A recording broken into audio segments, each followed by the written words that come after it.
नमस्कार दोस्तों।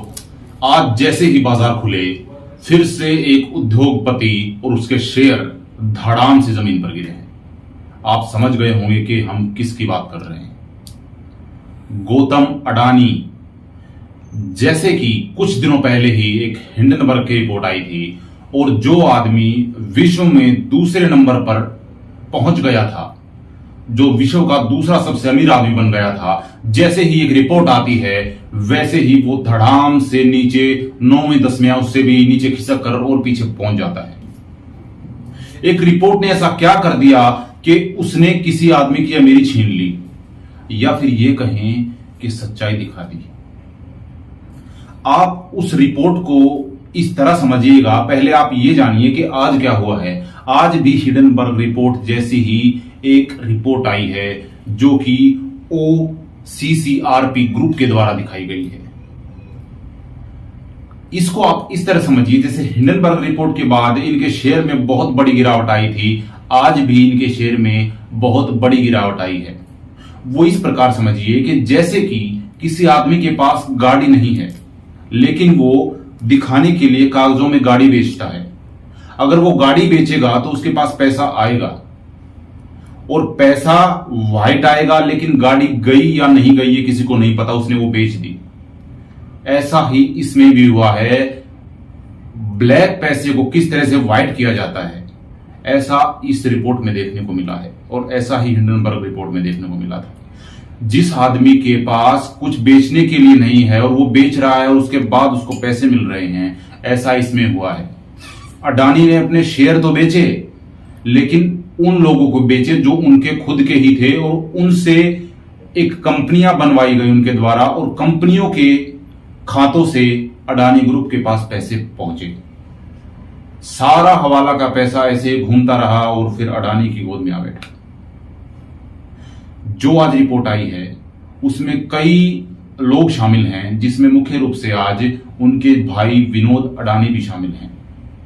किस तरह से उन्होंने बाहर विदेशों में संयुक्त अरब अमीरात में कहें या फिर चीन के ताइवान में कहें, लगातार लोगों से पैठ बनाई और एक अपना ऐसा ग्रुप खड़ा किया जिससे खुद की चीज खुद ही बेचेंगे, खुद ही खरीदेंगे और उसके बाद खूब मुनाफा कमाएंगे। और कोई कुछ कहेगा तो नहीं, क्योंकि सरकार तो अपनी ही है। मैं ऐसा इसलिए कह रहा हूं कि लगातार कई बार से पीछे देखने को मिला है। मैं विषय से भटकना नहीं चाहता, लेकिन आपको बता देना चाहता हूं कि अडानी के पोर्ट पर ही गुजरात में पिछले कई महीनों से ईरान से आई हुई हीरोइन मिली थी, कई किलो हीरोइन मिली थी। लेकिन देश के मीडिया ने, चाहे कॉमेडियन भारती हो या फिर आर्यन खान हो या अन्य छोटे छोटे कुछ हों, जिनके जेब में 10 ग्राम की पुड़िया मिल गई तो उसको राष्ट्रीय मुद्दा बनाकर दिखाते रहे। और जब अडानी पोर्ट पर 3000 किलो हीरोइन मिलती है और ड्रग्स मिलता है तो उसका कोई भी जो है हेडलाइन में दिखाई नहीं देती, ना कोई वीडियो में दिखाई देता है। इससे क्या समझें कि सरकार तो अपनी है। सीधी तौर से यही संकेत जाते हैं कि अगर आदमी दोषी है और फिर भी उसको सत्ता की शरण मिलती है तो सीधे सीधे वो अपने आप ही ऊपर की ओर चढ़ता जाएगा, लेकिन सच्चाई से ऊपर नहीं जा सकता। जिस तरह से आज सच्चाई ने एक बार फिर से उस व्यक्ति को, उसके शेयरों को धड़ाम किया है।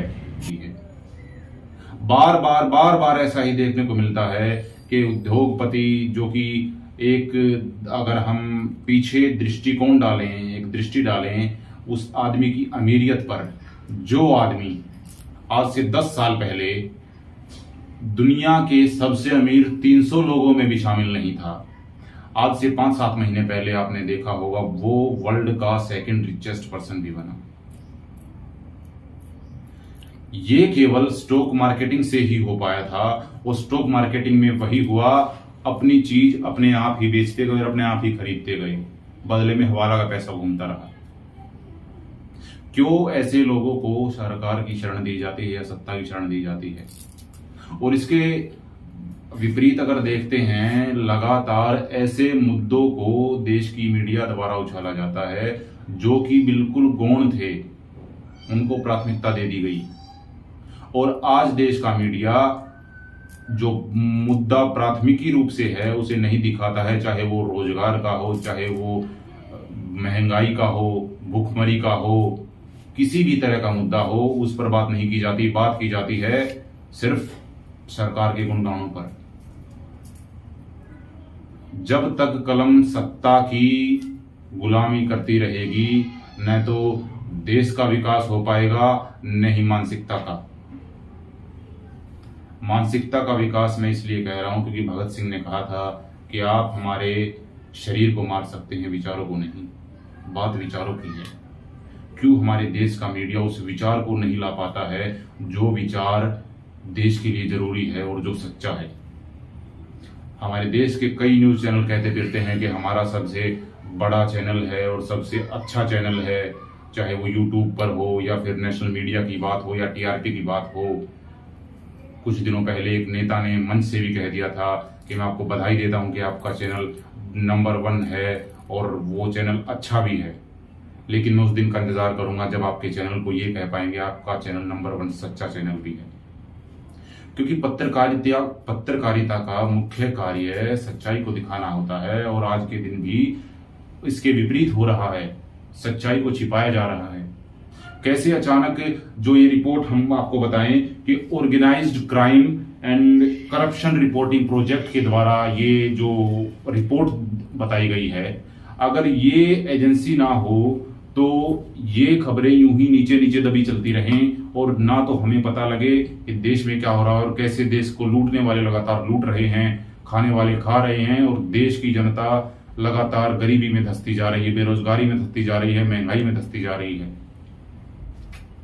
इन सब विषयों पर चर्चा करने की आवश्यकता है और मैं आप सभी से ये पूछता हूं कि क्या आज के दिन जिस तरह सच्चाई को छिपाया जा रहा है, क्या यह सही है और किस हद तक गलत है, आप ये सोचकर देखिएगा।